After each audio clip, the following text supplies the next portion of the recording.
We are looking at how to pronounce this word, as well as how to say more interesting and often confusing words in English, some of the most mispronounced ones in fact. So make sure to stay tuned for those. How do you say it then? Well, there are at least 3 different ways of pronouncing it.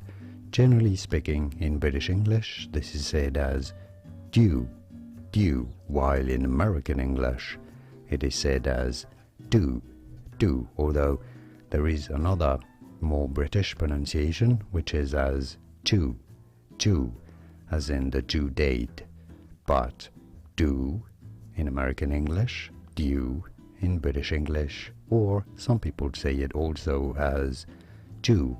And now you know. More videos on how to pronounce more interesting words and names whose pronunciations aren't always obvious. I'll see you there to learn more. Thanks for watching.